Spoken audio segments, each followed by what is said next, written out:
Bonsoir à tous. Merci d'être venus ici en grand nombre.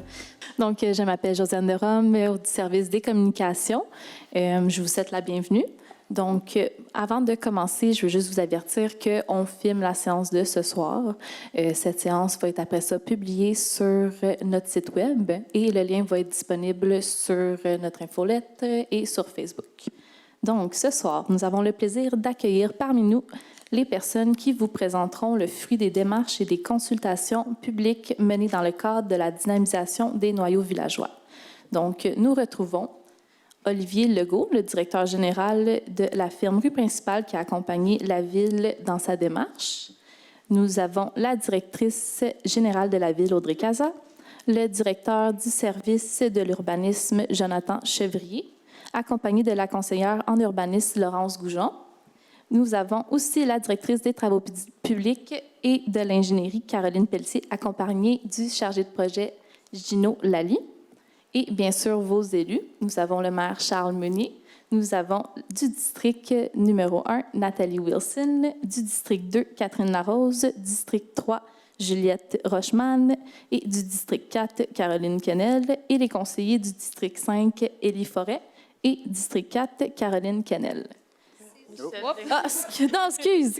District 6, Michel Berrichon. J'ai pas oublié. Donc, pour le déroulement de la séance, nous débutons par le mot de bienvenue du maire. Par la suite, nous avons le directeur de l'urbanisme qui fera un résumé du mandat et des objectifs, ainsi qu'une mise en contexte. Pour poursuivre, nous avons la firme Rue Principale qui viendra vous présenter les 3 concepts. Une période de questions qui va être prévue à la fin des présentations. Donc, on vous invite de garder vos questions jusqu'à la fin. Et pour terminer, on demande, s'il vous plaît, de garder vos téléphones fermés et la sonnerie fermée pour ne pas déranger pendant la séance. Et sans plus tarder, je cède la parole à Charles Meunier. Merci beaucoup, Josiane. Chers collègues, chers membres de l'administration, M. Legault et surtout, chers citoyens, c'est un plaisir pour nous de vous accueillir ce soir pour vous présenter, comme Josiane disait, les concepts d'aménagement de notre rue principale, un lieu central de notre vie collective. Dès le début de notre mandat, nous avons rendu public le rapport déposé par le consultant rue principale en avril 2025 et qui vous sera présenté ce soir. Cette démarche s'inscrit dans la volonté du conseil municipal de planifier de façon proactive l'avenir de notre cœur villageois. Au cours des dernières années, plusieurs constats ont été faits. Des enjeux de sécurité, de vitalité commerciale et de qualité des aménagements en particulier. Il s'agit d'une étape importante pour l'avenir de ce secteur stratégique. La participation citoyenne est essentielle. Vos idées, vos préoccupations et votre expérience du quotidien enrichissent notre réflexion et nous aident à prendre des décisions éclairées. Après la présentation, une période de questions est prévue et vous aurez également l'occasion de nous transmettre vos commentaires ou questions dans les jours qui suivront. Alors, inquiétez-vous pas si vous ne prenez pas le micro ce soir. Nous sommes heureux de vous accueillir. On est ici pour vous informer, mais surtout pour vous écouter. Alors, merci beaucoup d'être là et sans plus tarder, je passe la parole à Jonathan Chevrier. 1, 2, 1, 2. Parfait. Merci beaucoup, Charles. Dans le fond, rapidement, je vais juste vous faire une mise en contexte de la planification, là, dans le fond, de la rue principale que l'on a ici. En gros, là, c'est vraiment au niveau de la démarche qui est faite, c'est en constante évolution. On a vraiment un grand besoin en manière de planification de façon générale au niveau Arrigo. Le cadre se construit là, à travers vraiment plusieurs outils. Je vous ai donné l'exemple qui vient peut-être un peu plus de mon service d'un point de vue urbanistique par le croquis d'en bas, là, dans le fond, où le plan d'urbanisme est pas mal le plus gros document que l'on a en matière de planification au niveau local. À ce niveau-ci, on a des plans particuliers d'urbanisme. Ici, c'est vraiment des secteurs plus qualifiés à plus petite échelle. À ce niveau-là, mais on voit alentour, là, je ne vais pas tous les passer, mais les points verts, c'est une panoplie de documents ou de politiques, d'éléments comme ça qui s'influencent un peu entre eux. En gros, mon message de ce soir, c'est qu'on est un peu dans une situation de la poule et l'œuf. Donc, la présentation de ce soir est vraiment quelque chose qui va venir influencer nos futures planifications, mais ce n'est pas une finalité en soi. C'est vraiment quelque chose qu'il faut garder vivant, qu'on doit comme alimenter tout au long. Mais donc, c'est quelque chose qui doit rester dynamique et qu'on permet de faire évoluer à travers le temps. Donc, c'est sûr qu'on est dans un secteur beaucoup plus conscrit, dans le fond, directement sur la rue Saint-Jean-Baptiste. Mais éventuellement, on va avoir d'autres éléments qui vont venir se greffer, pardon, pas greffier, t'es habitué de travailler à mon service du greffe, pour venir après ça bonifier là, les autres éléments de planification à ce niveau-ci. Vous ne serez pas sans... tout le monde est un peu au courant là, qu'on est avec on a également un mandat de refonte réglementaire. Donc, c'est pour ça que le plan d'urbanisme va être vraiment revu dans le cadre de ce mandat-là. Mais c'est clair que le livrable de rue principale va être utilisé comme intrant en matière là, de documents pour aider la firme là, dans notre refonte réglementaire à ce niveau-ci. Donc, bref, ça, je voulais dire qu'il va y avoir un cercle d'influence de plusieurs autres documents. Ce n'est vraiment pas une finalité. Puis, comme M. Meunier l'a mentionné, là, on est vraiment ici pour vous écouter à ce niveau-là, parce que c'est pas... il n'y a rien de terminé encore là, au niveau du mandat. Merci. Je passe la parole à Olivier. Merci, merci. Donc, bonjour tout le monde. Ça fait plaisir d'être ici. Donc, Olivier Legault, directeur général de Rue Principale. Ces moments-là, je les apprécie beaucoup, je dois le dire. Tu sais, c'est quand on rentre en dialogue avec une communauté, qu'est-ce qu'on veut pour notre cœur de ville et village. Donc, je tenais quand même, peut-être que certaines d'entre vous ont déjà participé à certains ateliers qu'on a faits dans les dernières années. Mais je pense qu'il y en a beaucoup aussi qui n'ont pas eu cette occasion-là. Donc, je pense que ça prend une petite mise en contexte avant de se lancer. Donc, Rue Principale, nous, on est une organisation qui est dans l'écosystème de l'aménagement du Québec depuis 1984. Ça fait un peu plus de 40 ans qu'on est là. Puis, on œuvre au dynamisme des cœurs de collectivité. Donc, par cœur de collectivité, on veut dire des noyaux villageois, des centres-villes, des cœurs de quartier. Ces secteurs-là, dans un milieu de vie qui ont une signification particulière, on retrouve du commerce, où il y a un pôle civique, des points de rassemblement, où il y a du patrimoine, où on sent qu'il y a une identité propre à la communauté. Donc, c'est là-dessus qu'on travaille.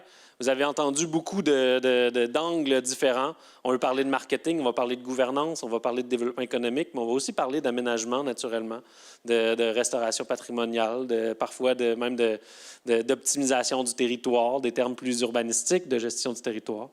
Donc, c'est ce qui nous rend particulier, c'est qu'on regarde ces secteurs-là, puis on les regarde sous différents angles, puis on essaie de mettre en place des planifications stratégiques pour qu'on arrive à dynamiser ces secteurs-là. Donc, il y a quand même pas mal d'enjeux. Ici, on voit les pancartes à louer quand même sur pas mal de vitrines sur la rue principale. On sent la vitesse, on sent qu'il y a un côté d'ambiance qui manque. Mais en même temps, on voit cette magnifique église-là. On sent qu'il y a une continuité commerciale. On sent qu'il y a encore qu'il y a des bonnes traces de patrimoine sur le secteur, que le pôle civique est là, que l'école n'est pas loin, qu'on a un parc, qu'on a accès à la montagne direct. Il y a énormément de forces, finalement, sur lesquelles miser. Puis, je pense qu'on a tous les potentiels pour créer un milieu de vie qui est encore plus extraordinaire. Donc, bref, je pense qu'il y a beaucoup de potentiel ici.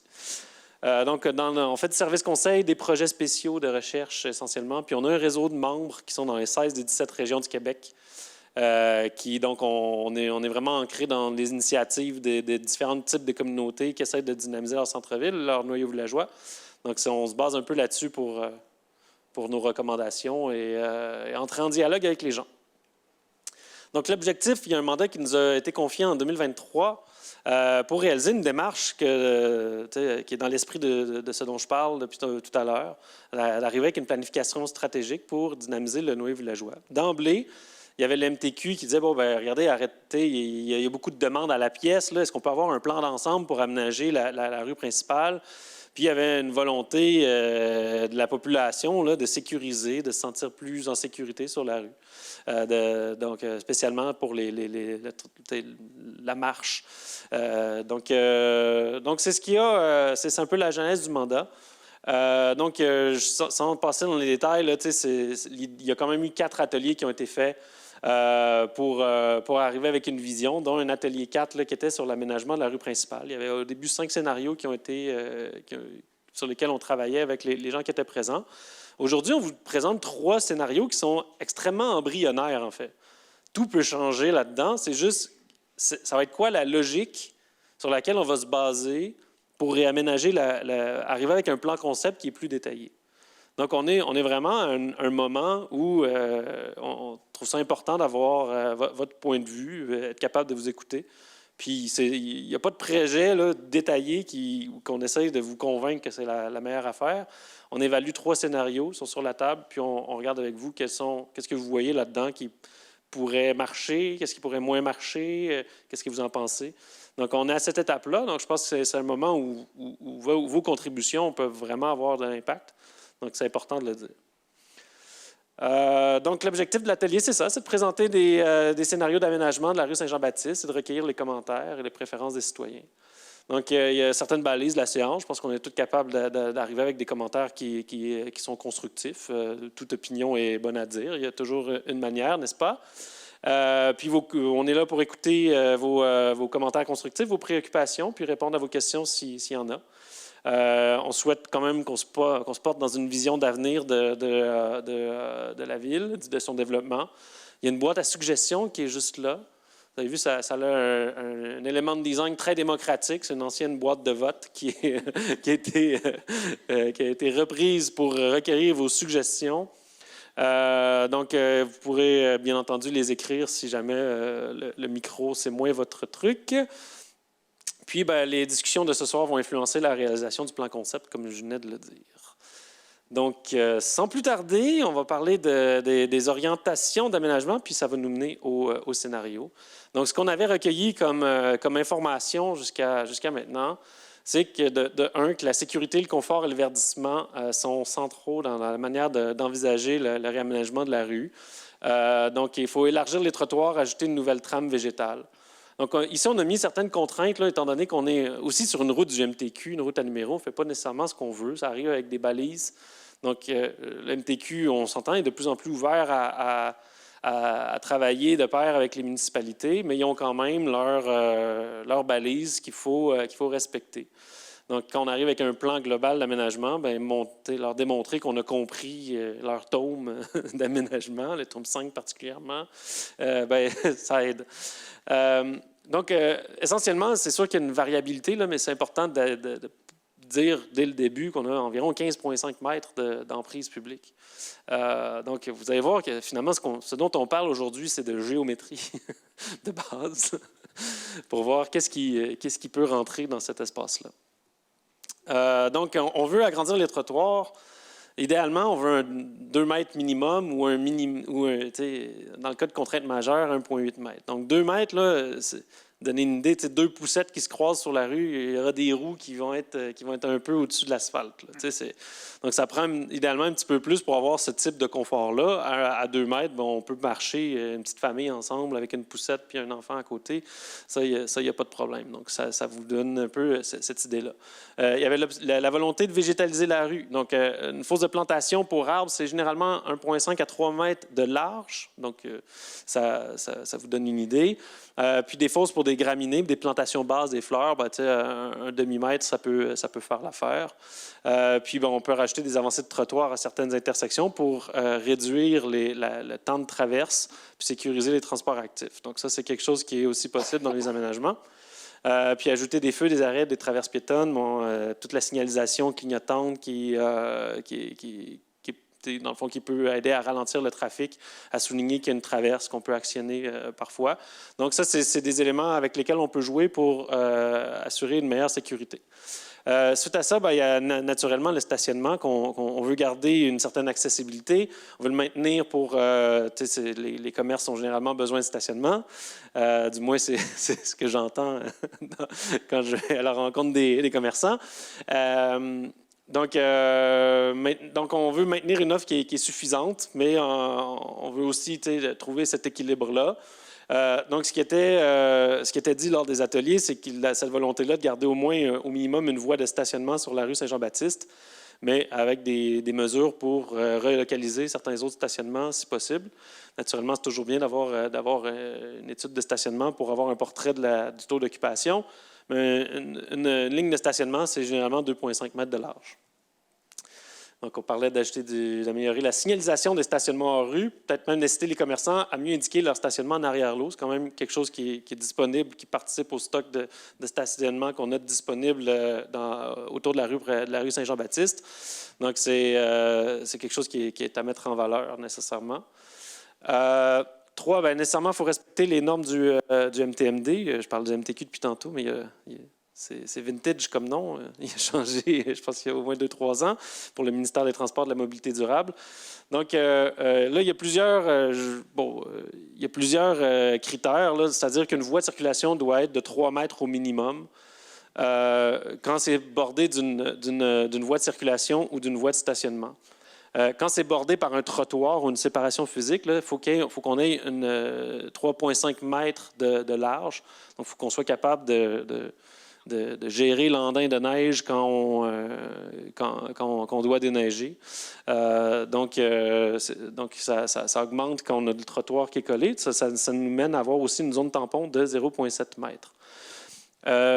Pour l'ajout d'une piste cyclable, donc une piste cyclable unidirectionnelle, c'est minimum et gros minimum 1,5 mètres par voie. C'est vraiment pas large qu'on atteint ce minimum-là. Généralement, c'est au moins 2 mètres par voie, puis on doit avoir une zone tampon de 0,5 mètres s'il y a du stationnement. Pour une piste bidirectionnelle, donc on peut y aller avec 3 mètres, tout dépendamment de l'achalandage, du nombre de cyclistes qui passent sur la rue. 3 mètres, ça reste quand même pas très, très large. 2,5 mètres, il y a des contraintes majeures. Là, je vous parle des normes du MTQ. Si on parle de piste idéale, 3 mètres, moi, ça me semble serré comme piste bidirectionnelle. Mais encore une fois, ça dépend du nombre de cyclistes qui passent à l'heure. Donc, c'est ça, et ça prend un demi-mètre de zone tampon. Donc, et avec les stationnements pour les vélos tout le long de la rue, nécessairement, c'est une infrastructure qui vient avec une accessibilité cyclable. Donc, 0,5 mètres à 0,75 mètres d'espace qu'on doit avoir de disponible pour ajouter des racks à vélo. Donc, ça fait beaucoup de chiffres, mais finalement, ça met la base de la discussion aussi sur, avec quel genre c'est des pièces de puzzle qu'on peut bouger. C'est essentiellement ce qu'on propose comme mise en contexte avec les scénarios. Quel genre d'espace on a, qu'est-ce qu'on fait avec. Donc, on a 3 scénarios à vous présenter. L'option 1, c'est piste cyclable et stationnement. Donc, vous voyez un peu la coupe. N'hésitez pas à poser des questions dès maintenant là, si ce n'est pas clair pour les dessins. Mais essentiellement, on a un trottoir, on a 2 mètres de trottoir. Ça nous permet de mettre un petit peu de végétation du côté du trottoir en gardant un trottoir à 1,5 mètre. On se rappelle que c'est quand même réduit comme espace. À 1,5 mètre, on a une poussette, puis c'est à peu près ça. On peut se pencher comme ça pour laisser passer une poussette. Donc, avec la norme de base pour avoir une piste cyclable bidirectionnelle, ce qui nous mène à pouvoir mettre deux voies de circulation à 3 mètres et une ligne de stationnement avec un trottoir de 2 mètres de l'autre côté.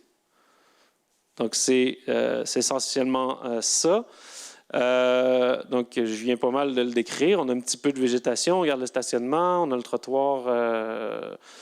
Donc, c'est cette vue-là, c'est quand vous regardez vers l'est, finalement. Vous avez un peu la vue de la coupe là, qui est en haut à gauche. Donc, on est capable d'intégrer une piste de stationnement. On a le maintien de stationnement sur rue. On a été capable de végétaliser un peu, quelques arbres, parce que quand il y a le stationnement, on peut venir faire on peut venir végétaliser là, au coin des intersections. On reste toutefois avec des trottoirs étroits qui ne permettent pas vraiment l'installation de supports à vélo, à part si encore une fois, dans la zone proche des intersections, ça serait quand même une possibilité. Donc, on a une piste cyclable bidirectionnelle qui n'est pas considérée comme étant la meilleure pratique. Généralement, quand on demande à Vélo Québec, c'est ça leur travail, d'arriver avec nommer les meilleures pratiques, eux autres suggèrent d'avoir des pistes qui sont unidirectionnelles, donc qui vont dans le sens du trafic, donc de chaque côté de la rue. C'est ça qui est... Donc, une piste unidirectionnelle protégée, c'est l'idéal pour la sécurité des cyclistes et la bonne cohabitation. Donc, c'est ce qui est recommandé. Donc, naturellement, on peut faire des pistes cyclables bidirectionnelles. Ça reste un peu moins la meilleure pratique. Donc, le confort et la sécurité des piétons est peut-être un peu moins optimal en raison là, tout est squeezé. Là, on essaye de tout rentrer dans un concept, dans une coupe de rue.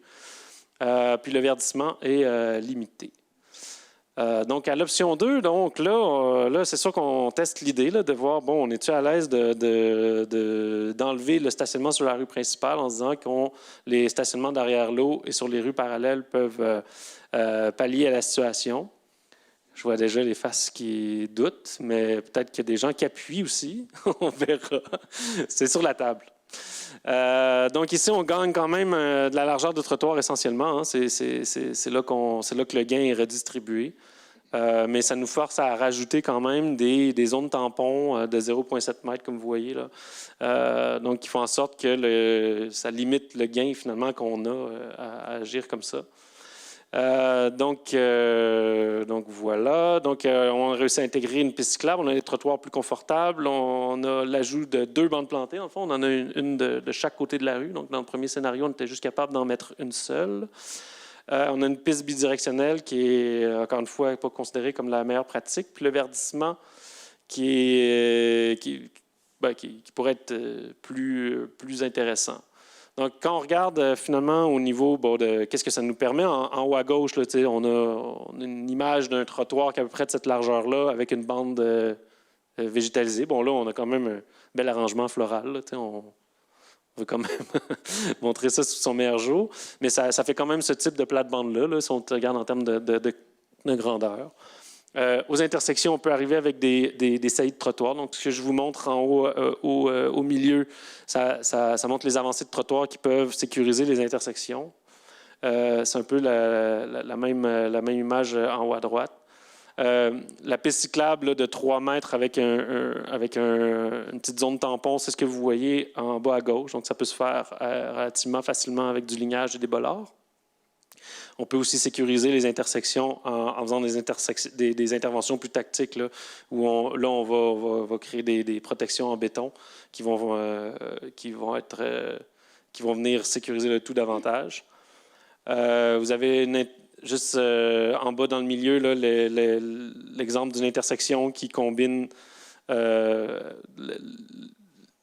piste cyclable ainsi que les saillies de trottoir, puis certaines traverses donc en bas à droite. Et l'option 3 qui est ambiance et stationnement, donc où finalement on se dit, bon, la piste cyclable a-t-elle besoin de passer par la rue principale ou elle peut être intégrée aux rues autour finalement? Ce que ça nous permet de faire, c'est de maintenir une ligne de stationnement, puis d'avoir des trottoirs relativement larges, à 2,15 mètres, et de se prendre de finalement planter des arbres.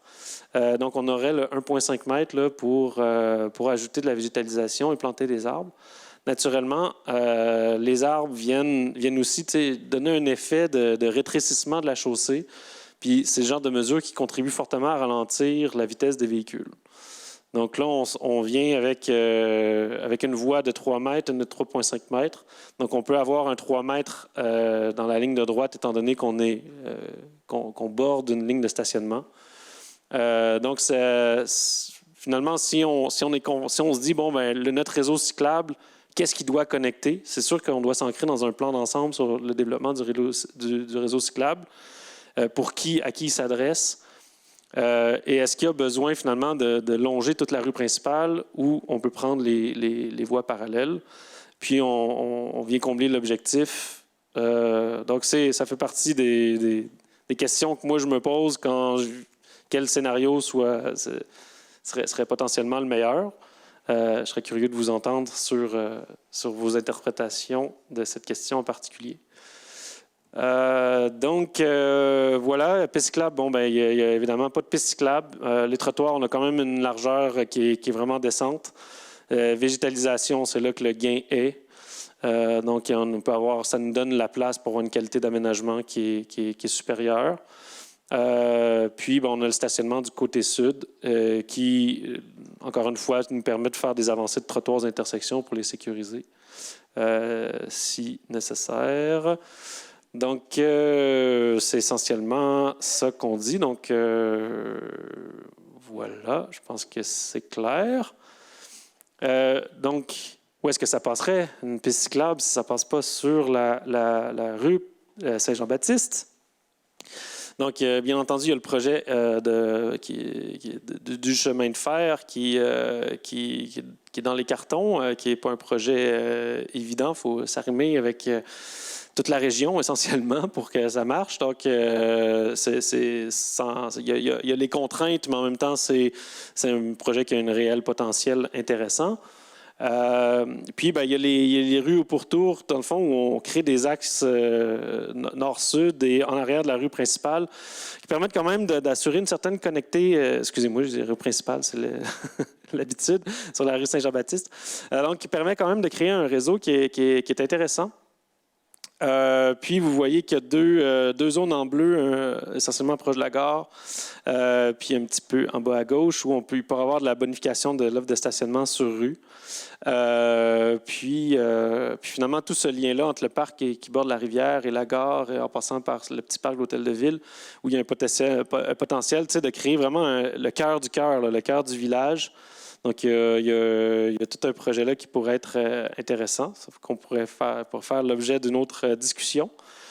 Donc, ça s'intègre un peu dans tout ça. Et puis, quand on regarde finalement à quel point ça rentre des pistes cyclables sur les rues, ces rues adjacentes-là. Donc, en gros, ce qui est en vert et en bleu, là, c'est il n'y a aucune voie de stationnement qui serait supprimée. On peut intégrer des pistes cyclables protégées avec la distance qu'on a. Donc, c'est particulièrement important sur la rue Saint-Viateur, qui est quand même qu'on la regarde, puis est-ce qu'on irait en vélo là? Bon, on peut garder ce stationnement-là et on peut intégrer une piste cyclable. Donc, si on regarde les deux rues au sud de Saint-Jean-Baptiste, là, il y aurait... là, la géométrie ne marche pas. Cependant, c'est des rues qui sont beaucoup plus locales. Donc, on ne pourrait pas avoir du stationnement de chaque bord de la rue et des pistes cyclables protégées et de la place pour les véhicules. Ce qu'on pourrait faire, c'est soit des rues partagées où les voies sont... il faut qu'il y ait un genre de langage, une signalisation qui indique qu'on partage la chaussée entre vélo et voiture, ou on enlève du stationnement. Donc, si c'est un axe qui est super névralgique pour que nos enfants aient à l'école à vélo, on apprécie quand même qu'il y ait des voies protégées. Si on a une culture de cohabitation de la rue, on peut peut-être envisager ça. Donc là, il y a quand même une réflexion à avoir là-dessus. Surtout qu'on est proche du parc, puis que par moment, c'est quand même intéressant. Je pense que j'ai entendu parler du Festival des couleurs qui est bien populaire. Donc, on veut avoir peut-être une augmentation de la capacité de stationnement à ce moment-là. Donc, on peut peut-être avoir un concept versatile aussi. Ça fait aussi partie des solutions. Donc, essentiellement, on pourrait avoir un réseau qui est parallèle. C'est sûr que ça crée plus de déplacements, une logique de déplacement nord-sud entre les quartiers. Donc, ça crée peut-être un réseau qui est plus orienté vers aller au parc, aller à l'école, se déplacer dans la ville que passer à travers la rue principale. Il y a certainement un groupe de cyclistes que c'est ça leur trip, qui vont en campagne après. Donc, est-ce que les infrastructures cyclables devraient... ce sont pour eux? Donc, il y a tout ça, je pense, qui est à mettre en considération. Et puis voilà, des images d'inspiration de rue où on est capable d'élargir un peu le trottoir et d'amener de la végétation. Puis il y a aussi, je pense on a trouvé une petite place pour ce genre de signalisation-là, en bas à droite, où on peut signaler un passage piéton lumineux qui indique aux automobilistes qui doivent céder le passage lorsque c'est actionné par un piéton. Donc, il y a toutes sortes de... il y a des éléments de signalisation comme ça qui peuvent être ajoutés pour s'assurer que la bonne cohabitation dans la rue est maximisée. Voilà. Donc, déjà, je pense que c'était pour mettre la table puis surtout vous entendre. Là. Donc, on veut passer le reste de la soirée à échanger sur ces questions-là. Donc, voici quelques consignes là, à respecter. C'est une seule question ou intervention par passage au micro. On demande de respecter un temps d'intervention de 2 minutes. D'habitude, on a assez de temps en 2 minutes pour poser une question, faire notre remarque. Après votre question, vous pouvez retourner à la fin de la file afin de vous réexprimer, là, mais on veut juste laisser la chance à tout le monde d'avoir accès. À titre de rappel, il y a la boîte à suggestions en arrière. Puis, merci de votre collaboration. Puis, au plaisir de vous écouter. Ça fait 30-40 ans que je fais le vélo à Rigaud. Je pars des fois d'Orval jusqu'à la montagne. Et je trouve que c'est un peu dangereux, la route principale, parce qu'il faut savoir, il y a plein d'autos qui sortent des stations gaz. Alors, si on fait de type 1, type 2, les vélos vont toujours être affectés des autos qui sortent de stations gaz ou en d'ailleurs un commençant. Ils vont traverser dans la piste de vélo. Je suis capable de rouler jusqu'à 40 sur mon vélo avec mes jambes. C'est vite, ça. Alors, quand un auto sort vite aussi, on ne les voit pas vite aussi, ça fait un danger. Alors, j'aime le concept numéro 3, réseau sécuritaire, parce qu'on a beaucoup d'enfants sur les vélos aussi, et les autos bougent plus vite. Les autos bougent vite aujourd'hui. Alors, je suis vraiment d'accord avec une section en derrière la roue principale qui peut connecter jusqu'à la roue érable, jusqu'à la 325. C'est un beau circuit parce qu'on peut monter jusqu'à Saint-Rédempteur, Saint-Martin, descendre à 201. Alors, ça fait un très beau circuit à Rigaud. Le vélo est en mode, mais le vélo commence à être dangereux aussi parce qu'il y a plus de monde sur les vélos et les autos ne peuvent pas m'allonger très bien des fois avec les autos. Avec des vélos électriques aussi qui roulent vraiment vite. Une auto roule vite, mais un vélo peut rouler également vite. Alors, j'aime la section numéro 3 parce que ça ne met pas les mondes en danger, auto avec vélo. Mais on pense faire ça quand? Dans 3 ans, 5 ans? C'est un projet dans les prochains 5 ans? C'est bon à discuter, mais is there a timeline? Parce que c'est un très beau projet pour Rigaud, ça. Parce que moi, je viens à Rigaud, ça fait facilement 45 ans, et il n'y a pas beaucoup de choses qui ont changé. Oui, tu as un GA, un métro, ça c'est bien, ça ajoute la valeur, Dollarama, mais le style de route principale n'a pas changé, la façon de penser n'a pas changé. Les commerçants, il n'y a pas beaucoup de choix. À Vaudreuil, et toutes les choses sont à Vaudreuil. Alors, est-ce qu'on peut donner la valeur dans le village Rigaud, pour garder les mondes dans Rigaud, ajouter l'économie à Rigaud. Alors, on pense faire ça dans 5 ans, 10 ans. Oui, bonsoir. Pour ce qui est de l'échéancier, ce n'est pas connu encore exactement. On est encore à l'étape de faire la planification, la gestion de nos actifs. Donc, c'est certain que le plus vite possible pour nous, on veut quand même mettre des mesures qu'on pourrait appeler temporaires qui vont nous amener vers le plan choisi, donc le plus rapidement possible. Donc, certainement qu'il y aura des mesures qui seront prises, on l'espère, au cours de l'année 2026, mais l'aménagement de la rue Saint-Jean-Baptiste, ce n'est pas connu encore. Ce n'est pas dans le programme triennal d'immobilisation, donc ce n'est pas prévu jusqu'en 2028, mais avec le plan qu'on souhaite réaliser là, cette année, on pourra davantage établir un échéancier réaliste. OK, merci. Est-ce qu'un budget était mis pour ce projet-là? 5 millions, 25 millions, des fils souterrains? Parce que si on passe des pistes vélo, on ne passe pas les pistes vélo, mais il faut mettre des fils souterrains pour faire quelque chose de beau. Est-ce que Québec va aider à financer ce projet-là? Est-ce que les appels ont été faits déjà à Québec? Infrastructure Canada, Québec? Parce que c'est un gros projet, ça. Ça, c'est quoi, 25-30 millions faire ça? Ça dépend. Faut-tu refaire les égouts? Bien, c'est ça, effectivement. Ça dépend si la Ville assume l'ensemble des travaux parce que c'est une route ministérielle. Donc, pour l'instant, si on veut faire des travaux, on doit s'arrimer avec le ministère. Eux ont une partie à payer, tout ce qui est la surface de roulement puis les égouts pluviales qui sont sur cette route. Mais tout ce qui est infrastructure d'égouts sanitaires puis d'aqueducs, ça nous appartient. Puis c'est certain que c'est des conduites qui doivent être refaites. Donc, oui, on va planifier la réfection avant avant de refaire du pavage ou des trottoirs sur Saint-Jean-Baptiste. Pour ce qui est de l'enfouissement des fils électriques, pour l'instant, ça ne fait pas partie du projet. Effectivement, que esthétiquement, ce serait très intéressant, mais ça rallonge de beaucoup les délais de réalisation si on s'embarque dans ce genre de projet. Merci. C'est une bonne chose parce qu'on va investir dans les prochains 30 ans. Alors, félicitations. Il faut commencer quelque place. Mais c'est bien ça parce que ça va changer le look de Rigaud. On a Saint-Lazare qui avance beaucoup le village, Vaudreuil. Alors, c'est le tour à Rigaud avancer aussi avec des bonnes choses. Merci encore. Merci pour l'intervention. Je pense qu'il y avait une main levée. On vous invite à vous avancer au micro si d'autres types d'interventions.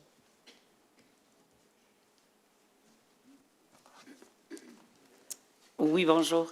J'aimerais savoir pourquoi est-ce que vous pensez que le stationnement serait idéalement du côté sud plutôt que du côté nord? Je ne serais pas capable de répondre à ça personnellement. Olivier. Monsieur Legault, Mais je pense qu'il y a des gens qui viennent en aide. Oui, bien, en fait, les fils électriques sont du côté sud. Donc, pour ce qui est du scénario 3, si on souhaite avoir des arbres de plus grande ampleur, il faut s'assurer de ne pas les mettre sous les fils électriques. Petite mise en contexte, c'est mon collègue qui gérait le dossier est malheureusement en congé personnel ces temps-ci, donc je prends ça à pied levé. Fait que ce genre de détails-là, c'est plus difficile pour moi. Merci Audrey. Oui. Oui, bonjour. Donc, j'aime également beaucoup le plan numéro 3, parce que c'est vrai que sur la rue principale, j'ai du mal à voir une piste cyclable. C'est une rue qui est particulièrement dangereuse, notamment lors des périodes de pointe. Donc, j'aime beaucoup l'idée du scénario numéro 3.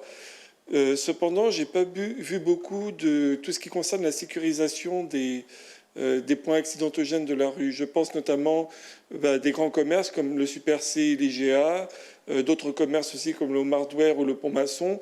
Ce sont des points où, je ne vais pas dire fréquemment, mais régulièrement, il y a des accrochages, voire même des accidents.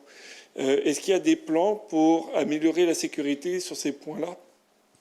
Donc, il serait dû à quoi les accidents? Est-ce que c'est des entrées charretières, les gens reculent directement dans la rue? Puis, en fait, vu que ce sont des grands commerces, il y a beaucoup de circulation et des fois, c'est humain, il y a des refus de priorité ou des choses comme ça.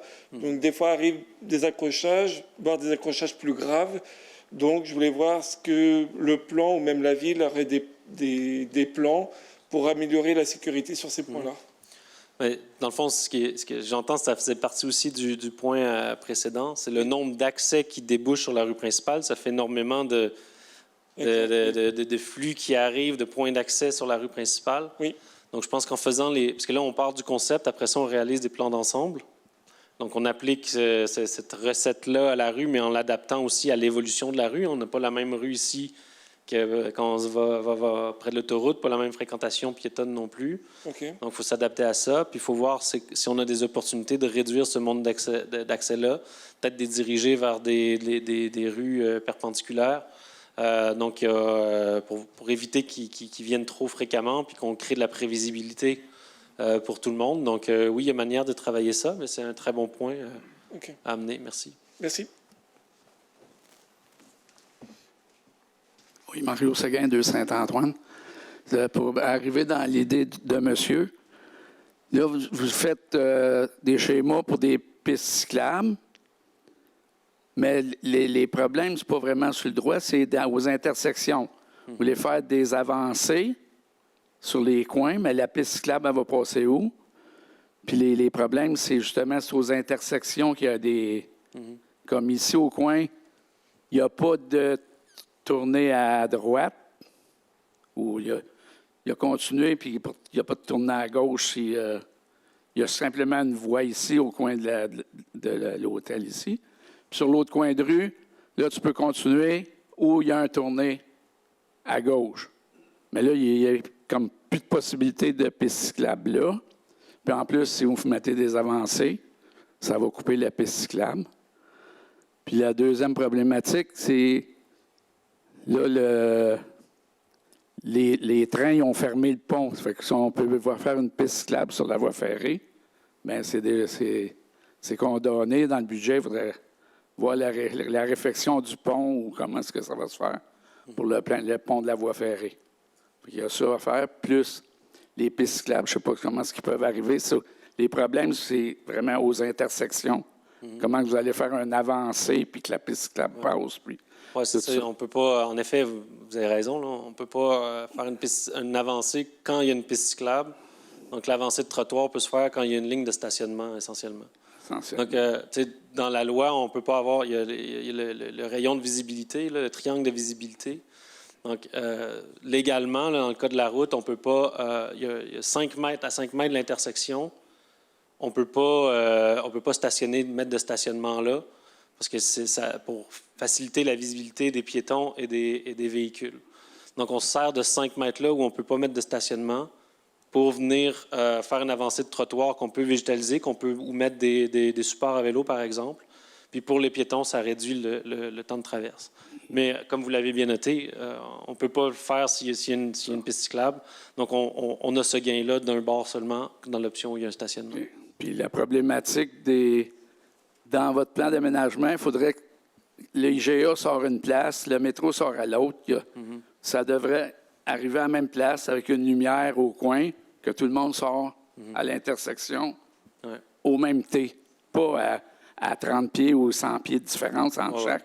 Ça fait une problématique effrayante. Tu ne sais plus où te lancer quand tu arrives. Là, ça arrive d'un côté, l'autre sort de l'autre. Il n'y a personne qui est égal. Avec un +1 sur la gestion des accès. Oui, bien, il faudrait que ce soit dans la gestion de... Je ne sais pas si c'est un genre de subvention à ceux qui ont des stationnements, dire on change votre configuration de stationnement. Là, vous avez fait des bornes au GA pour mettre des voitures électriques, mais à un moment donné, il va peut-être falloir qu'ils rechangent l'accès. J'ai vu M. le maire à l'inauguration. Fait qu'il va peut-être falloir qu'ils rechangent cette place parce qu'il faudrait que les entrées d'accès de ces commerces-là, quitte à ce qu'il y ait une voie parallèle pour gérer dans les stationnements. Puis là, tout le monde sort à la même place. Ça aurait dû être fait comme ça il y a 30 ans, là, s'il y aurait eu une vision à long terme. Mais ça n'a pas été fait. Puis il va y avoir à demander la subvention ou quelque chose pour aménager le pont. Si vous voulez faire une piste cyclable pour se rendre jusqu'en Ontario, il va y avoir ces problématiques-là à faire. Merci. J'aimerais ça ajouter un commentaire. M. Séguin, en fait, comme M. Chevrier l'a dit en début de séance, ce qu'on fait ce soir, c'est une petite partie de tout le plan d'ensemble qu'on veut avoir pour l'aménagement de la ville. Vous avez parlé de l'intersection ici à Saint-Pierre, puis à la 342. C'est des éléments qu'on a soulevés au MTMD.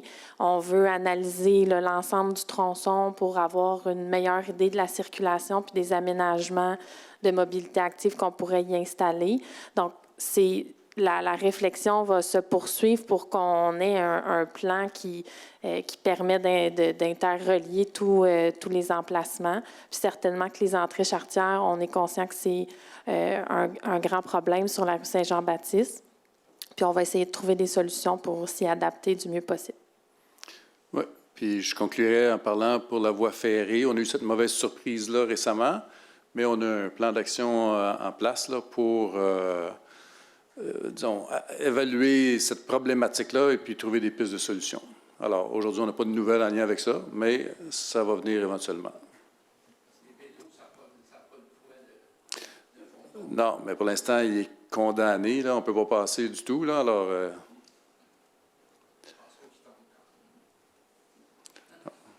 ça prend les autorisations. Bonsoir.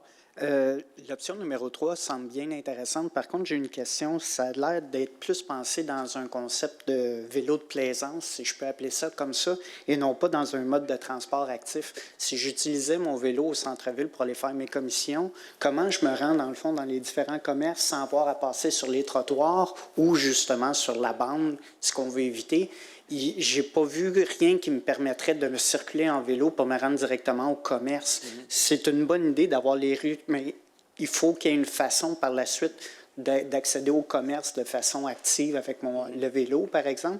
Est-ce qu'il y a eu quelque chose de pensé à ce niveau-là pour l'option numéro 3? C'est un excellent point que vous mettez en lumière. C'est-à-dire que ça marche dans la mesure où quand on a une intersection avec le réseau cyclable, ben, on a des racks à vélo disponibles, puis on termine à la marche. On parle de 100 mètres au plus long, là.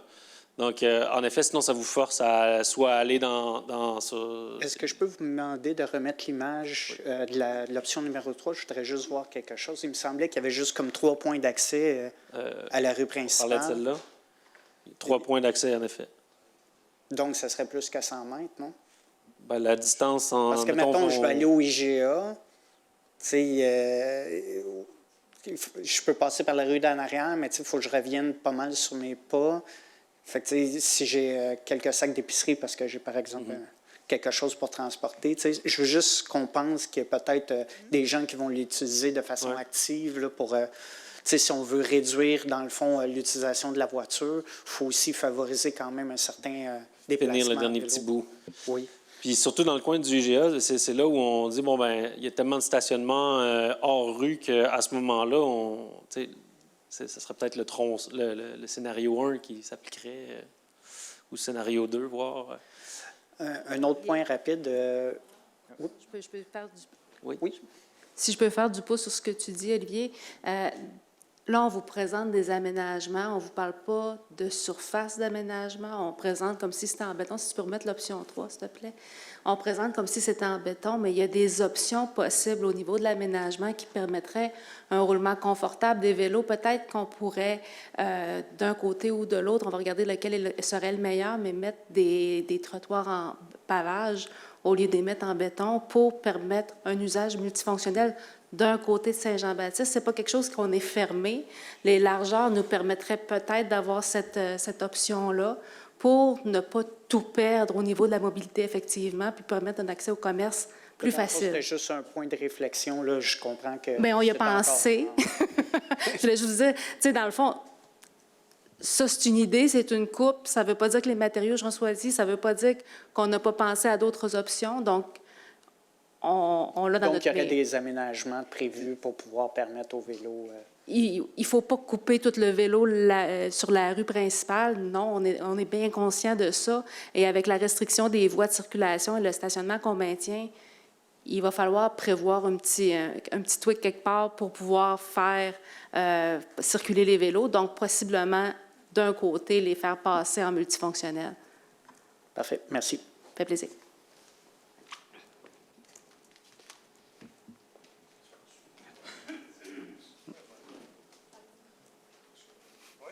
Pendant que vous parlez, il y a quelqu'un d'autre qui va? Quelqu'un qui nous a pris de vitesse tous les deux. Vas-y, Sandra. Merci. Je trouve que le plus grand problème qu'on a ici dans la rue principale, c'est les heures de pointe. C'est les autobus et les parents de Collège Bourgette qui viennent chercher leurs enfants ou les déposer le matin. Et aussi, il y a des camions de livraison qui vont avoir déjà des problèmes à rentrer dans la rue, tels que si elle est plus étroite ou pas que les règlements, il y a souvent des problématiques. On doit s'arrêter en voiture pour attendre que le conducteur de transport recule, revient. Des fois, ça arrive. De toute façon, les embouteillages sont très importants ici, 2 fois par jour. Et ça compte même pas la pente de ski, les gens qui vont là. Fait que ce que j'aimerais voir, c'est au bout est de la ville, un stationnement où on trouverait une navette, un shuttle bus, pour les gens de Collège Bourgette et que le stationnement et la navette soient payés par le Collège Bourgette et que ce ne soit pas une option, que ce soit obligatoire. Ils font ça parce que, justement, ils prennent avantage de notre rue principale. Nous, on doit tolérer ça. Fait que si on avait une navette, ce serait peut-être un peu moins achalandé. Et pour moi, c'est ça le plus grand problème et pour les cyclistes et pour les piétons, c'est cette heure de pointe. Merci. Merci.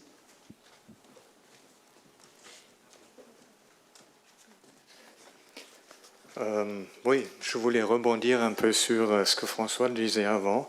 Le problème avec les vélos, c'est en effet l'accès au commerce, au grand commerce en bout de la rue, quoi. Mais il y a peut-être une solution à ça, parce que j'aime bien l'idée de passer en parallèle, parce que sur la rue principale, il n'y a pas assez de cyclistes à Rigaud, tout simplement, hein. J'en suis un, mais un des rares, hein, qui circule régulièrement en vélo, et ça ne va pas se changer demain. Donc, je pense bien l'option 3 est une belle option.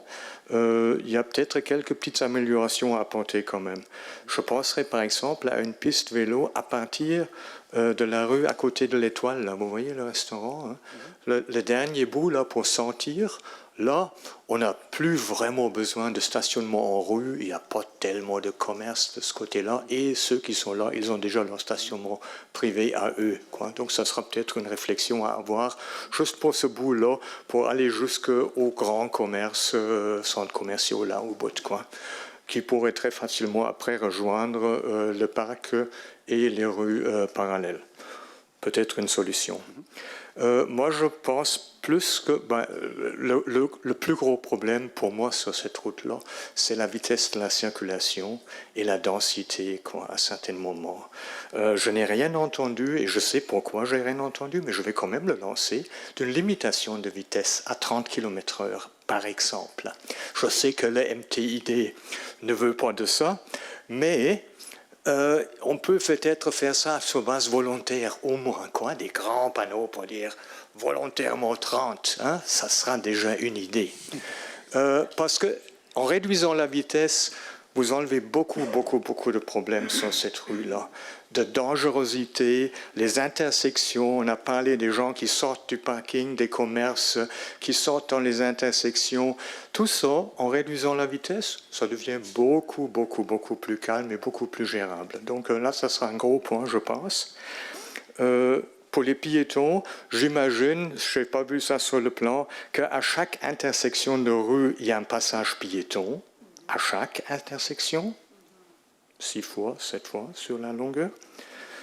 Et peut-être une petite autre chose pour rajouter un peu de calme et de verdure dans cette rue-là. Du côté du stationnement sud, on pourrait faire tous les X stationnements une petite avancée pour un arbre, par exemple. Comme ça, on a un peu de verdure des deux côtés, hein. Ça sera aussi une autre idée qui peut être peut-être s'intégrer dans l'ensemble, hein. Ça réduira un tout petit peu les stationnements encore, mais de toute façon, les voitures, ça va devenir bientôt trop cher. On ne va pas pouvoir se le permettre de toute façon. Donc, le temps que le projet se réalise, le trafic aura diminué de toute façon de moitié, donc ça va se régler un tout petit peu tout seul. Ouais, jusque-là, ce que j'avais comme idée. Merci. Je pense que c'est juste réagir pour la vitesse. Quand on regarde ici, vous voyez ce que c'est actuellement. On a des voies qui sont à 3,75 mètres chacune. Donc, on a 7,5 mètres de voies qui sont dédiées pour les voitures et on le baisse à 6,5. La largeur des voies, quand on regarde les études scientifiques sur la vitesse des véhicules, c'est ce qui influence le plus. Ce n'est pas le panneau qui est à côté. C'est comment on se sent dans la rue en tant que conducteur et est-ce que ça nous légitime d'aller vite. Donc, en rajoutant de la verdure, ça réduit encore une fois l'effet de largeur de la rue. Puis en étant capable d'intégrer des avancées de trottoir, on est capable, oui, d'intégrer des arbres des deux côtés de la rue, en effet. Donc, quand on regarde à Victoriaville, la rue, ils sont allés à 2. C'est une rue municipale. Là. Ils sont allés à 2,9 mètres de largeur de rue. Et puis, il y a la moyenne, en fait, 85% des véhicules qui passent là vont à 29 km/h. Il n'y a pas de panneau, là. Il y a juste 2,9 mètres de largeur de voie. Je me permettrais juste un petit élément. Rapidement, pour les îlots de verdure, je me permettrais, c'est quelque chose qui va être en évaluation aussi dans la refonte réglementaire au niveau, surtout des stationnements. Dans le fond, là, on a des objectifs clairs qui proviennent du schéma de la MRC en matière d'îlots de chaleur. pour aider. Là. Donc, une bonification à ce niveau-ci, au niveau des arbres à grand déploiement à proximité des stationnements pour aider un peu là, à avoir un certain couvert végétalier.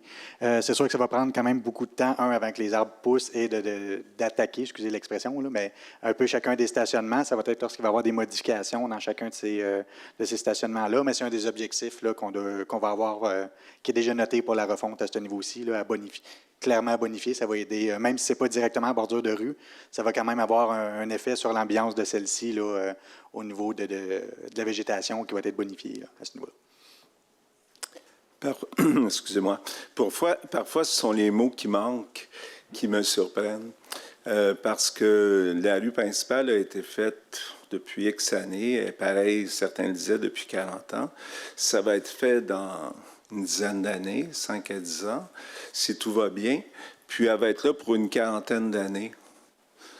Le mot « transport en commun » n'apparaît pas. Pourquoi? Ben, c'est une bonne remarque.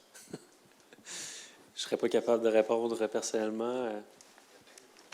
Ça n'a pas été soulevé auparavant, j'imagine, dans une consultation, dans les précédentes activités pour prendre l'information. C'est vrai qu'on le souhaite d'avoir du transport en commun. Est-ce que le modèle qu'on a actuellement dans la province pourrait bien s'intégrer dans notre ville? On en doute, mais effectivement, ça pourrait être un élément de réflexion là, dans nos aménagements.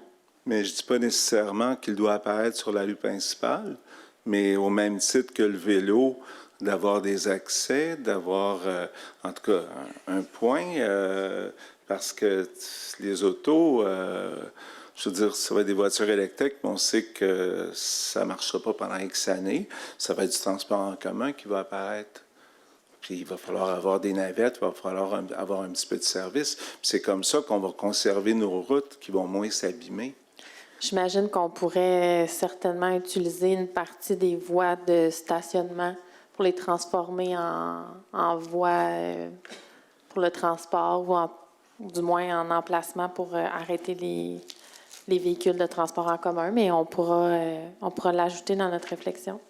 Moi, je pense que ça doit être ajouté dans la réflexion. Comme j'ai dit au début, ce sont les mots qui manquent, qui m'inquiètent parfois. Il y en a d'autres comme ça? Je vais y penser. Déjà 2 pour ce soir, c'est bon. Ils sont assez importants, sont voire essentiels pour notre planète. Merci. Merci.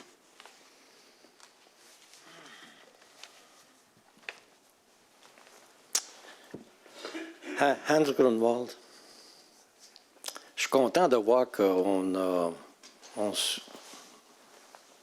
prépare à faire des travaux, à faire des projets à Rigaud.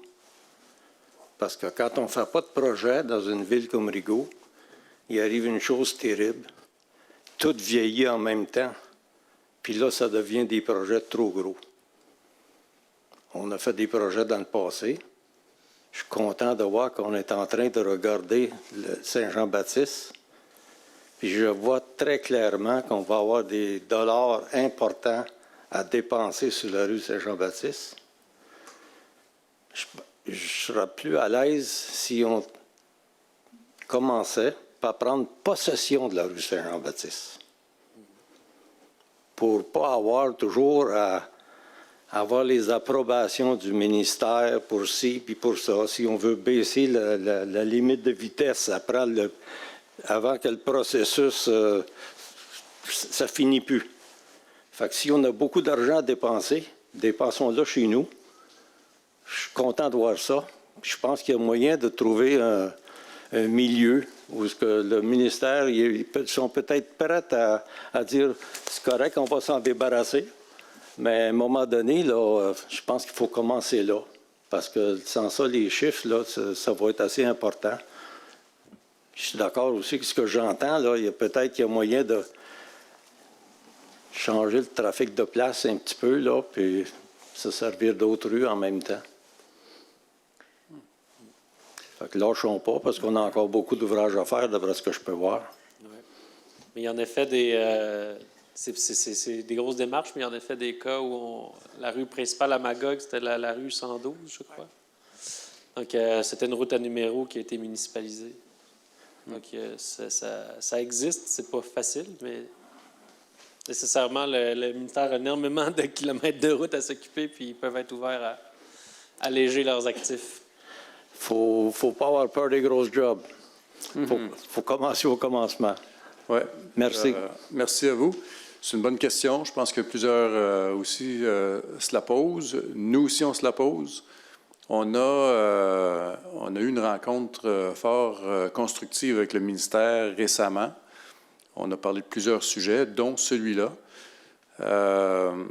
Vous savez, sur la rue Saint-Jean-Baptiste, l'égout pluvial appartient aussi au ministère des Transports. Dans quel état se retrouve l'égout pluvial? Quels sont les coûts qui seraient associés à ça? C'est un exercice qui est pas simple pour la compréhension de tout le monde, là. Le ministère possède la rue, possède l'égout pluvial, et la ville possède les trottoirs, l'égout sanitaire et l'aqueduc. Tout ça, c'est en dessous. Et vous l'avez remarqué, là, avec les bris qu'on a eus à répétition, là, tout ça est à refaire. Alors, l'égout pluvial aussi. Donc, qu'on y aille avec un projet ministère ou avec une prise de possession de la route, parce que ça serait possible, dans les deux cas, ce serait un long échéancier. Notre priorité aujourd'hui, c'est de commencer à imaginer un projet avec vous, avec les commentaires qu'on vient chercher aujourd'hui. On initie le dialogue, on va le poursuivre dans les prochains mois, et pour qu'on puisse rapidement, avec le ministère, avoir les éléments, disons, minimum requis pour engager le dialogue avec eux, pour être capable de mettre en place rapidement des interventions, comme notre directrice générale le mentionnait tantôt, afin de rapidement sécuriser les endroits les plus critiques, parce que c'est ça l'objectif numéro 1, et ensuite continuer toujours d'avancer dans le projet. Un jour, peut-être qu'on va arriver à décider de prendre possession de la rue. On n'est pas là du tout aujourd'hui, mais on y va étape par étape. Je peux ajouter à votre intervention, M. le maire, c'est qu'on veut aussi maximiser les revenus pour la ville qui viennent du ministère. Donc, si on prévoit davantage nos travaux puis qu'on s'arrime avec l'échéancier du ministère pour ces travaux de pavage et de réfection du pluvial, c'est qu'on peut arriver à faire quelque chose de bien en collaboration. Tous les frais en lien avec le pavage et le pluvial seraient assumés par le ministère. Donc, un élément de moins sur notre facture. Donc, en se préparant comme ça aujourd'hui, on a confiance qu'on peut bien se positionner dans leur programmation. Allô, Radounak Chou. Mon seul commentaire, ça serait d'étendre un petit peu la vision, parce que la similarité entre la rue principale et le coin de Saint-Pierre jusqu'à la bibliothèque est très apparent, je pense, pour tout le monde. Je pense que ce plan, il devrait inclure toute la zone on considère centrale, qui va jusqu'à la bibliothèque municipale, sinon même jusqu'au collège, parce que la structure de rue et les trottoirs sont pas mal pareils, et ça ferait vraiment une vision globale du tout le centre-ville de Rigaud. Si je peux me permettre, dans le fond, vous nous devancez, ça devrait être un excellent commentaire pour la refonte, parce que dans la refonte, on a des PPU, dans le fond, là, qui est le programme particulier, ça a changé au niveau de la loi, plan particulier d'urbanisme, ou est-ce que c'est plus des secteurs un peu plus élargis à ce niveau-là. Donc, cet élément-là va être vraiment plus abordé dans le cadre du PPU, à ce niveau-ci, qui est beaucoup plus intégré au plan d'urbanisme. Donc, les règlements reflètent les règlements de zonage éventuellement, et tout les règlements normatifs vont beaucoup plus refléter ce qui est dans le PPU également pour poursuivre cette ligne-là par rapport à la rue principale. Merci. Puis pour donner du pouce, c'est sûr que ça sera pensé en cohérence. C'est sûr que si on est pour faire quelque chose ou prévoir quelque chose sur la rue Saint-Jean-Baptiste, on va essayer de garder une cohérence avec le reste de notre cœur de ville. Bonjour, moi c'est toujours pour la sécurité. Ça va être plus au niveau où est-ce qu'il y a la garderie. Parce qu'il y a beaucoup d'enfants justement à la garderie. C'est vous un peu. Moi? Excusez-moi. C'est vous, je fais un peu. Je m'avance? OK. OK, excusez. Donc, c'est ça, c'est dans le village, je comprends, il y a beaucoup de voitures qui se stationnent là, en avant des commerces et tout, mais quand on est rendu à la garderie, puis après ça à l'épicerie, il y a beaucoup de gens qui nous dépassent vers la gauche puis vers la droite. C'est vraiment fatigant. Surtout quand on a des enfants, on traverse la rue, une auto peut nous frapper. Il y a une auto qui a failli frapper ma fille. Fait que, c'est ça. Il faut vraiment faire quelque chose côté garderie aussi, s'il vous plaît. Bien d'accord. Bien d'accord. Et puis, dans l'aménagement futur de la rue, ça va être certainement pris en considération et c'est un des enjeux majeurs là, pour lesquels on veut avoir une intervention rapide aussi. Donc, quand je disais tantôt là, que le travail qu'on fait en ce moment va nous permettre d'avoir un dialogue, disons, plus constructif avec le ministère pour être capable de mettre en place des interventions comme ça, temporaires, pour les prochaines années, en attendant que le projet soit réalisé. Alors, bonsoir. Premièrement, je suis content de voir qu'on est plusieurs à être venus ici ce soir. Je tenais à le mentionner. Moi, ça fait plus de 25 ans que je vis à Rigaud. Je ne suis pas natif de Rigaud, donc je n'ai pas connu le maréchal Ferrand sur la rue Saint-Jean-Baptiste, qui s'appelait sûrement d'un autre nom à l'époque, ou tous ces commerces-là. Vous l'avez bien expliqué tantôt, l'emprise de rue qu'on a, l'établissement des commerces, le patrimoine bâti qu'on a sur notre rue principale fait en sorte que on ne peut pas reculer nos habitations pour ajouter de l'espace, pour ajouter des pistes cyclables et tout ça. Fait que oui, je pense que ça, tout le monde ici présent, vous devez en être conscient. Vous avez parlé dans votre aménagement tantôt d'avoir des voies de déviation, des choses comme ça. J'ai entendu quelqu'un parler au bout de la rue Jacqueline et puis ensuite de ça, le nom m'échappe, mais au bout de la rue Lauzon qui devient le boulevard Carmen. Est-ce que dans l'étude du projet, on a parlé à l'époque de passer sur les terres, excusez de dire les terres, mais sur les terrains du Collège des douanes pour pouvoir accéder éventuellement à ouvrir cette rue-là pour se rendre sur Gironnet-Gauthier? Est-ce que ça a été considéré également dans cette perspective-là? Je sais que les gens qui vivent dans cette rue-là ont peur de l'afflux de circulation qui va arriver. Par contre, comme j'ai dit, ça fait 25 ans que je vis à Rigaud. L'été, je vois des tracteurs de ferme, je vois des camions lourds passer sur notre rue principale. Et des fois, c'est deux qui se croisent en même temps. Deux tracteurs avec 6 roues de large à l'arrière. Puis mon voisin d'en face, M. Charret, qui est cultivateur, et bon, et tout ça, mais de renom, mais ces cultivateurs-là qui sont dans les chemins Saint-Thomas, des choses comme ça, ils ont des terres aussi dans la grande ligne, ils font des cultures de ce côté-là, fait qu'ils ne peuvent pas se permettre d'avoir des tracteurs d'un côté puis des tracteurs d'un autre. Fait que, automatiquement, ils vont se croiser, puis à un moment donné, d'ajouter des voies, puis tout ça, on va manquer d'espace. On en est pleinement conscient. Mais dans notre projet d'étude, est-ce qu'on a pensé à aller au-delà du viaduc de la rue Saint-Jean-Baptiste? Oui, c'est cher d'élargir des ponts, des choses comme ça. Oui, exactement. Vers l'ouest, le viaduc qui engendre la rivière. Parce que tantôt, j'entendais la madame mentionner la circulation vers le Collège Bourget. Mais le trafic le matin, oui, s'échelonne du IGA, du Super C jusqu'à l'intersection de Saint-Pierre et ainsi de suite. Mais de l'autre côté, on essaie d'inciter les gens à passer de ce côté-là, mais on n'a pas de double voie pour virer ou des choses comme ça, comme Mario mentionnait tantôt. Fait que, est-ce que dans nos études, Radou l'a mentionné aussi par rapport à Saint-Pierre, les plans, tout ça, qu'est-ce qui est élaboré, c'est super bien. Mais est-ce que dans l'étude qu'on en a fait, puis je sais que tu n'auras probablement pas la réponse, mais est-ce qu'on a pensé à aller au-delà de ça, du pont qui engendre la rivière? On est coincé à cet endroit-là, mais est-ce que notre rue principale va jusqu'à la prochaine emprise d'autoroute, dans un sens? Fait que je pense que ça aussi, peut-être qu'il faudrait le prendre en considération éventuellement aussi dans notre plan. C'est tout. Merci. Oui, mais merci pour votre commentaire. Effectivement, dans le cadre de ce mandat avec rue principale, les aménagements de la rue Saint-Jean-Baptiste ne font jusqu'au prochain viaduc de la sortie 9 ne font pas partie des réflexions pour l'instant, mais c'est évident qu'on y réfléchit, puis on parlait tantôt de rencontres avec le ministère des Transports. On a abordé l'intersection de la rue Jean-Marc Séguin, qui éventuellement pourrait être un enjeu parce que il y en a peut-être d'entre vous qui ont assisté aux consultations pour le développement du parc industriel qui a été demandé de faire passer là, une rue pour faire déboucher le quartier Saint-François.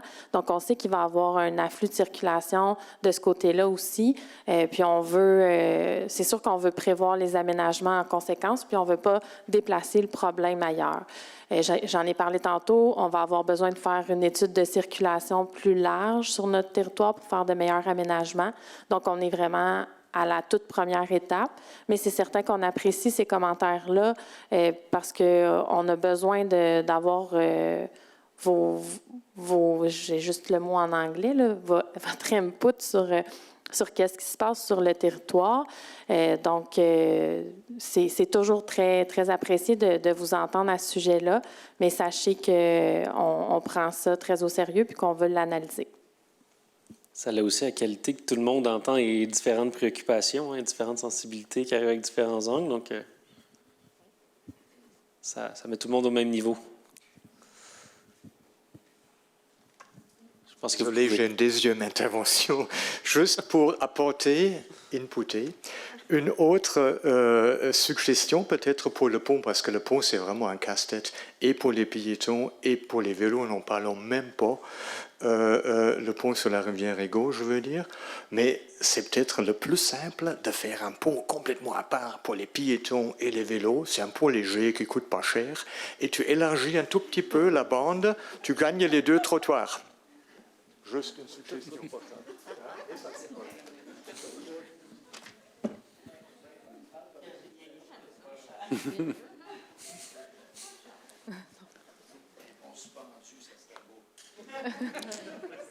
Est-ce qu'il y a d'autres questions? Commentaires? Comme on a dit plus tôt, là, vous allez aussi, peut-être tantôt, vous allez dire « Maudit, j'ai pensé à ça ». Vous pourrez poser vos questions encore, je ne sais pas comment, dans les prochains jours? Oui, bien, en fait, il n'y aura pas de date limite. C'est sûr qu'on va poursuivre notre travail avec Rue Principale. Ce soir, ce qu'on a retenu, c'est que le scénario numéro 3 semble faire... Ah, monsieur, vous avez une question? Allez-y. Je vais vous laisser... Non, bien, j'étais en train de dire le mot de la fin, donc je ne voudrais pas vous couper. OK. Donc, avant le mot de la fin, dans l'objectif de la démarche, quand on parle du mandat, élaborer une stratégie de dynamisation du cœur villageois de Rigaud. Ça, je n'ai pas trop saisi vos commentaires là-dessus. Par contre, on parle beaucoup d'aménagement. Mais un des problèmes que moi je vois, c'est le côté dynamisation. Est-ce que l'aménagement va tout régler? Je ne penserais pas. Non. Et puis, il y a juste une réflexion que je voudrais, d'abord, avant de commencer à sortir les pépines, une chose est certaine, c'est quand on planifie, il faut s'assurer de ne pas nuire. Merci. Absolument. Vous avez absolument raison. L'aménagement ne règle pas tout. Puis, naturellement, ce n'est pas ça qui va remplir les commerces qu'on souhaite, les locaux commerciaux qu'on souhaite plein sur la rue. Donc, il y a toutes sortes de stratégies à arrimer pour trouver le bon équilibre. Donc, vous avez absolument raison. Bonsoir. Est-ce qu'on a quantifié la circulation qui passe sur la 325 et qui pourrait être enlevée? Par exemple, est-ce que c'est nécessaire de partir de Vaudreuil, passer par Rigaud pour aller chercher de la pierre à Sainte-Justine? Il y a beaucoup de camions. Est-ce qu'on ne pourra pas jumeler les 325 avec les 201 pour le trafic lourd? C'est la même chose aussi. Vous prenez Sainte-Julie, vous vous rendez à Sainte-Justine. Il y a beaucoup, beaucoup de trafic qui passe sur Saint-Jean-Baptiste. Remarquez ça, là. Les camions qui sortent pour prendre Saint-Jean-Baptiste pour s'en aller vers Vaudreuil ou qui s'en vont. Je pense que c'est beaucoup. Seulement qu'enlever ça, là, on améliore la situation. Je pense que l'étude pourrait être faite là-dessus. Dans l'étude de circulation? Oui, c'est ça. En fait, dans nos démarches avec le ministère, pour aller plus loin, pour mettre des mesures allégées en attendant des nouveaux aménagements, ça nous est demandé de faire une étude de circulation puis d'avoir une meilleure vision globale de notre territoire. Là, je ne sais pas, le mandat n'est pas encore donné, donc je ne pourrais pas vous dire qu'on va étudier exactement ce dont vous venez de parler. Mais oui, on veut avoir une vision d'ensemble. Parce que là, il est possiblement pour finir le pont l'île aux Tourtes, là, peut-être ils vont prendre le gravier dans la région ici. Là. Peut-être. À vous penser, le nombre de camions qu'il va y avoir sur Saint-Pierre, rue des Érables, c'est beaucoup de choses, ça. C'est beaucoup, beaucoup, beaucoup. C'est pas normal de partir de Rigaud pour s'en aller à Baudette, il faut passer par ici. Alors qu'il y a d'autres routes qui pourraient être utilisées facilement pour le trafic lourd. Remarquez les camions lourds qui passent à la rue Saint-Jean-Baptiste dans une journée, sur la semaine, vous allez voir qu'il y a beaucoup. C'est du semi-remorque. Et tout, puis ça se dirige toujours vers le sud. C'est une observation qui pourrait être faite. C'est sûr que ce genre de trafic-là amène son bruit, sa saleté, son sentiment d'insécurité. Donc, si on est capable de le dévier, c'est idéal. Donc, s'il n'y a pas d'autres questions, je vais continuer mon mot de la fin. Effectivement, les commentaires, il n'y a pas nécessairement de date limite. Je disais qu'on allait continuer nos démarches avec Rue Principale pour arriver à la présentation du scénario choisi. Donc, comme je disais, le scénario 3 semble être privilégié ce soir avec comme on a entendu, peut-être des options, un ou autre, qui pourraient être implantées à différents endroits. Donc, une solution mixte selon l'endroit sur la rue. Donc, c'est les prochaines étapes là, qui sont à prévoir pour nous. Donc, vous pouvez continuer de nous envoyer vos commentaires. Vous pouvez les envoyer par courriel si vous le souhaitez. Puis, on se disait qu'il était possible de laisser la boîte à suggestions à l'hôtel de ville. Donc, si jamais vous passez par là, vous pouvez laisser vos mots. Donc, les prochaines étapes, comme je disais, il y aura une présentation, en fait, une adoption, je dirais, du scénario lors d'une prochaine séance du Conseil. Une fois le scénario choisi, on va travailler le plan d'aménagement sur l'ensemble du tronçon. Puis ensuite, on va travailler la dynamisation là, avec Rue Principale. Donc, vous aurez certainement des nouvelles un peu plus tard au cours de la saison printanière, si je peux dire, ou peut-être cet été pour un scénario plus final avec des aménagements complets. Je ne sais pas si mes collègues avaient des éléments à ajouter. Quelle adresse tu veux envoyer les suggestions? Les suggestions peuvent être envoyées à l'adresse générale de Rigaud, effectivement. Monsieur le maire, est-ce que vous aviez un petit mot de la fin. D'abord, merci beaucoup à toute l'équipe pour votre présence ce soir et votre contribution. Merci beaucoup, Olivier, pour vous être viré sur un dixaine, comme on dit. Bon travail. À tous mes collègues, merci d'être là. Puis, je veux que vous sachiez tous et toutes là, que toutes vos suggestions, commentaires, questions, on les a bien notées, bien enregistrées. On va toutes les considérer. Je veux que vous rappeliez aussi ce qu'on a dit tantôt, que pour être capable d'avancer avec des solutions temporaires, il faut qu'on puisse engager ce dialogue-là avec le ministère des Transports. Donc, c'est pour ça, comme l'a mentionné la directrice générale, on va éventuellement, à court terme, j'espère, là, passer une résolution dans une séance du conseil municipal pour s'engager avec un scénario qu'on va pouvoir présenter au ministère. Donc, c'est un début d'engagement, mais c'est certainement pas la finalité, comme vous l'avez entendu aussi. On va continuer de travailler, de développer le concept pour aller chercher le maximum là, de bénéfices pour l'ensemble de nos citoyens. Donc, je vous remercie infiniment de vous être présentés ce soir et puis je vous dis bonne fin de soirée à tout le monde.